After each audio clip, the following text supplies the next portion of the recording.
Good evening. We're recording rather late this evening, and we had promised to continue reading from this book, The Toll House Myth, and to begin reading the parts by Reverend Dr. Michael S. Cool.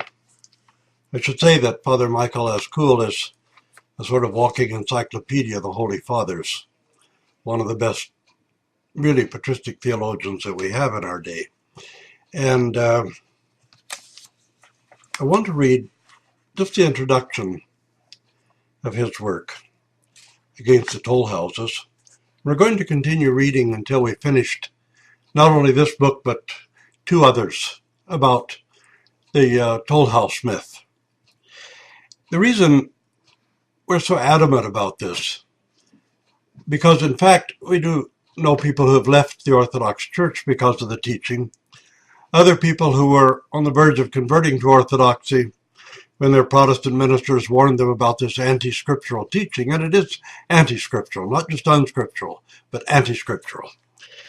And other people have been cast into real despair and distress by this heretical dogma of aerial toll houses. The aerial toll house cult itself is made up, I would say, primarily of members of the Gnostic cult of the Holy Order of Mans, who infiltrated the Orthodox Church under the name of Christ the Savior Brotherhood and managed to infiltrate several jurisdictions of the Orthodox Church in order to spread their Gnostic heresies and doctrines. Now, this in itself is nothing unusual, as we'll find out when we actually look into more historical records of the way Gnostics have tried to infiltrate the church.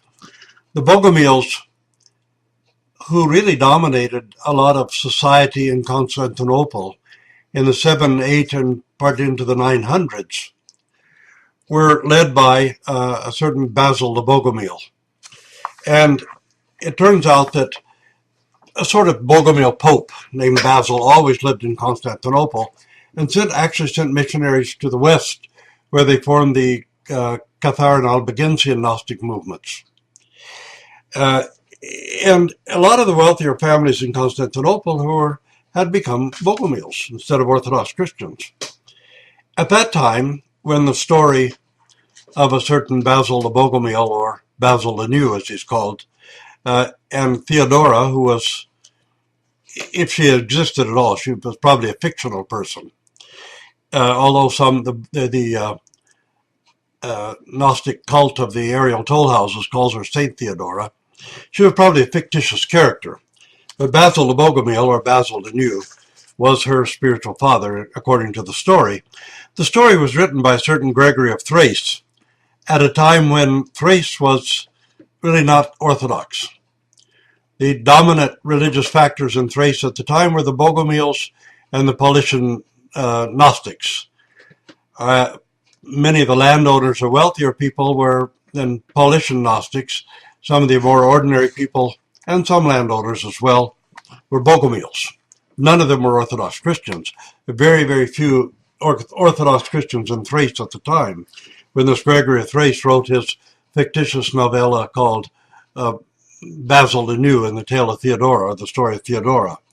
Basil the New, of course, was Basil the Bogomil, who lived in Constantinople. And we're going to read from Father Michael S. Cool, Part 1, the introduction. We hear about the Gnostic religion first among the ancient Jews and Greeks.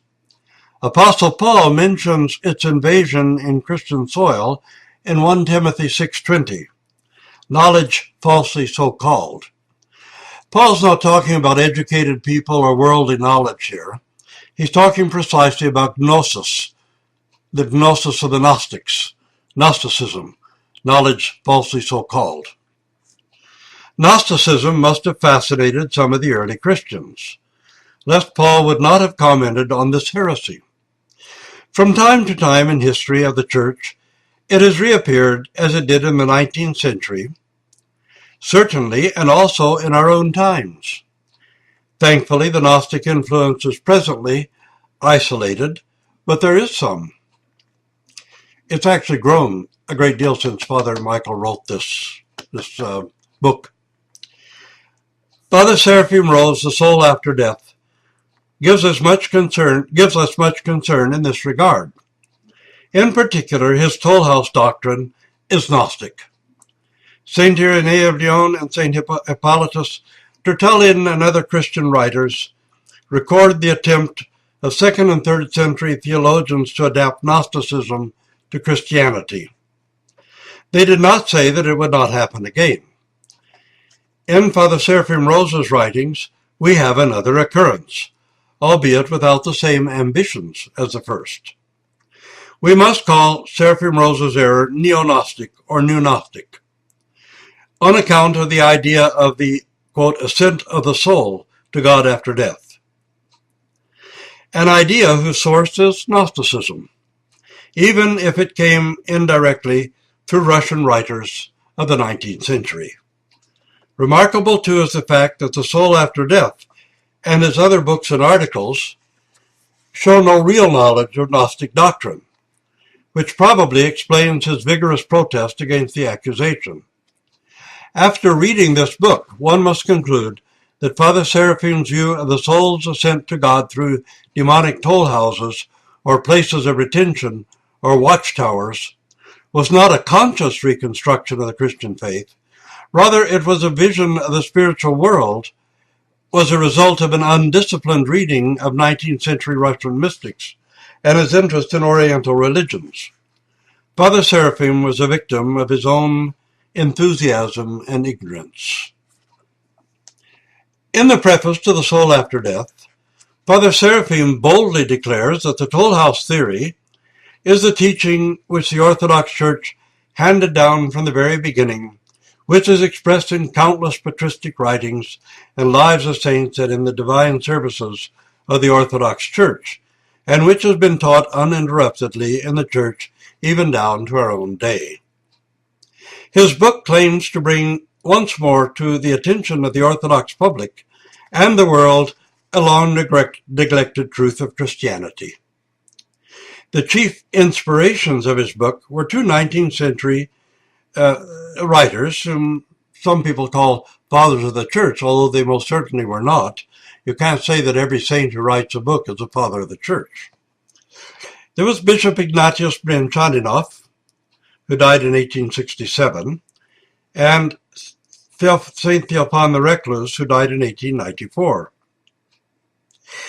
Father Seraphim has relied heavily also upon Metropolitan Macarius of Moscow and St. John Maximovich of San Francisco. The first three of these bishops were contemporaries, living at a time when Russia was experiencing a great influx of Western mystical liturgy. Meister Eckhart, Jacob Boehme, Emanuel Swedenborg, whom Father Rose quotes at length, Jung, Stilling, Madame Guyon, etc., were all so popular and widely read Gnostics. They were all Gnostics, but in modern parlance we call them Theosophists. They were men and women who boasted of a secret knowledge of another world. To Holy Russia, they brought a mentality alien to her culture and religion. Both Brianchaninov, the leading defender of the Orthodox teaching Sikh of the aerial toll houses in 19th century Russia, and Theophan were well read in this foreign literature. Bishop Ignatius was more conscious about it than the latter. He disapproved of the Western methods of meditation, particularly as practiced by Thomas à Kempis, Francis of Assisi, and Ignatius Loyola, the founder of the Jesuits. Such writers, he said, attach too much importance to the imagination, which leads to unhealthy excitement and to delusion. Bishop Theophan, on the other hand, was better disposed to Latin mysticism. He often recommended to his spiritual children the reading of Latin spiritual writers, such as Bernard of Clairvaux, Francis de Sales, and Thomas à Kempis. In any case, Father Seraphim claims that both taught the toll house theory. Writes Bishop Ignatius in his works, For the testing of souls as they pass through the spaces of the air, there have been established by the dark powers separate judgment places and guards in a remarkable order. In the layers of the under heaven, from earth to heaven itself, stand guarding legions of fallen spirits. Each division is in charge of a specific form of sin and tests the soul in it when the soul reaches this division. The aerial demons, guards and judgment places are called in patristic writings the toll houses, and the spirits who serve them are called the tax collectors.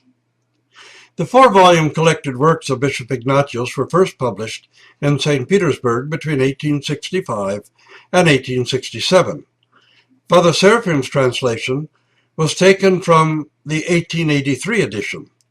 We can only assume that the two editions are the same, and his translation is correct.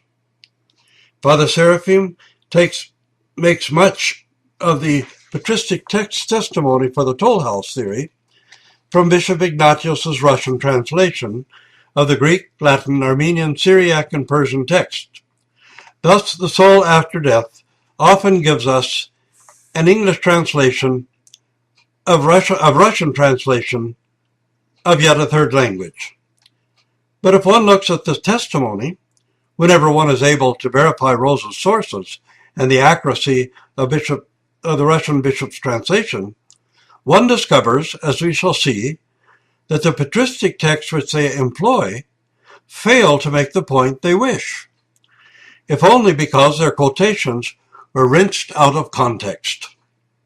Again, Father Seraphim's treatment of Bishop Theophan the Recluse, quote, no less a defender of this teaching, end quote, is arbitrary. Like Bishop Ignatius, Theophan Govorov is taken as a spokesman for the Orthodox Church. Thus, Rose quotes him without criticism. In fact, he seems to have reshaped the Christian doctrine of salvation according to what he perceived to be their doctrines. Thus, the citation from Bishop Theophan's commentary on Psalms 118:18, let my heart be blameless in thy statutes, that I may not be put to shame. Here's what Theophan writes. The prophet does not mention how and where one may not be put to shame. The nearest not being put to shame occurs during the arising of inward battles. The second moment of not being put to shame is the time of death and the passage through the toll houses.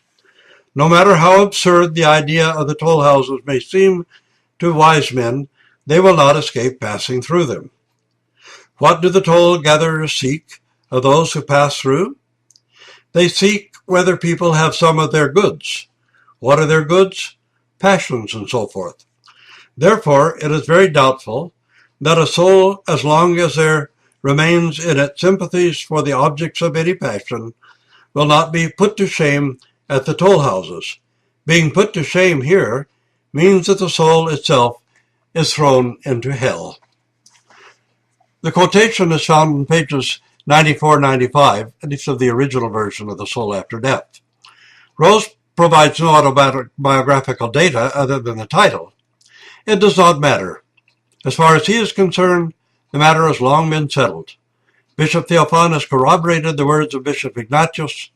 The two leading lights of 19th century orthodoxy have spoken. None may doubt that the toll house theory is the truth of the Orthodox faith. Such is the nature of his sloppy research. Moreover, we are expected to believe that quotes piled one on another constitute evidence. But then, if there is no verse or paragraph available, Father Seraphim simply drops the name of important Orthodox theologians and asserts their advocacy of the Gnostic theory. But mere assertion is not proof.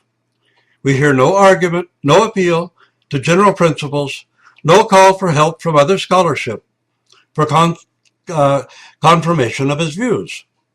Curiously, after contending so furiously for this theory, Father Rose declares, this teaching of toll houses in Orthodox sources has never been defined as a dogma, belonging rather to the tradition of Orthodox piety. In a word, sensing the weakness of his position, he tries to set dogma against piety. But dogma is putting into clear language what the church believes.